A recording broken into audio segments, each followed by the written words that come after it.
নদিয়াধিপতি মহারাজা কৃষ্ণচন্দ্রের বিদুষ গোপাল ভাঁড়ের গল্প পড়তে বা শুনতে বাঙালি যতটা আগ্রহী, অথবা গোপাল ভাঁড়ের গল্প নিয়ে ব্যবসা করতে বাংলা প্রকাশনা জগৎ যতটা উৎসুক, গোপাল চরিত্রটির শতাসত্য অনুসন্ধানে বাঙালি বা বাংলা প্রকাশকরা ততটা আগ্রহী নন।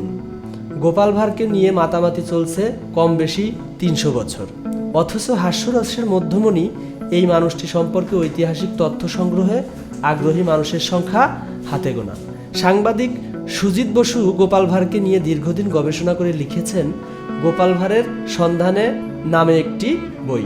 নানা তথ্য প্রমাণের সাহায্যে তিনি দেখিয়েছেন যে গোপাল একটি ঐতিহাসিক চরিত্র। অনেকেই যেমন না জেনেই জোরালো সওয়াল করেন গোপাল ভাঁড় নামে আসলে কেউ ছিলেন না, সবটাই কাল্পনিক। সুজিত বাবুর এই প্রচেষ্টার পর আশা করা যায় এসব বন্ধ হবে। গোপাল ভাঁড় সম্পর্কে আকর গ্রন্থ হল নগেন্দ্রনাথ দাশের লেখা নবদ্বীপ কাহিনী বা মহারাজা কৃষ্ণচন্দ্র গোপাল ভাঁড়। নগেন্দ্রনাথ আসলে গোপাল ভাঁড়ের বংশধর। গ্রন্থটিতে তিনি সুস্পষ্ট লিখেছেন গোপাল ভাঁড়ের পূর্বপুরুষ আনন্দরাম নাই এর বসতি ছিল মুর্শিদাবাদে। জাতিতে নাপিত এই মানুষটি নবাব আলীবর্দী খাঁয়ের ঘনিষ্ঠ ছিলেন। পরে তিনি জায়গিরদার হন। তার ছেলে দুলাল চাঁদ নবাবের ব্যক্তিগত চিকিৎসক হয়েছিলেন। নবাবের নাতি সিরাজউদ্দৌলাকে তিনি একবার মৃত্যুর মুখ থেকে ফিরিয়ে এনেছিলেন। দুলাল চাঁদের দুই পুত্র কল্যাণ ও গোপাল। নগেন্দ্রনাথের দাবি মতে তাহলে ধরে নেওয়া যেতে পারে গোপাল ভাঁড় আদতে মুর্শিদাবাদের বাসিন্দা। নদিয়া অধিপতি মহারাজা কৃষ্ণচন্দ্রের সমসাময়িক ছিলেন রাজা রামমোহন রায়ের প্রপিতামহ আরেক কৃষ্ণচন্দ্র রায়। তাকে আলীবর্দী খাঁ হুগলির খানাকুলে জায়গির দিয়েছিলেন। গোপালের পরিবার একসময় খানাকুলে কৃষ্ণচন্দ্রের অধীনে কর্মরত ছিলেন। দুই কৃষ্ণচন্দ্রের মধ্যে একসময় গভীর বন্ধুত্ব তৈরি হয় এবং কৃষ্ণনগরের মহারাজা কৃষ্ণচন্দ্র অনেকবারই খানাকুলে গিয়েছিলেন।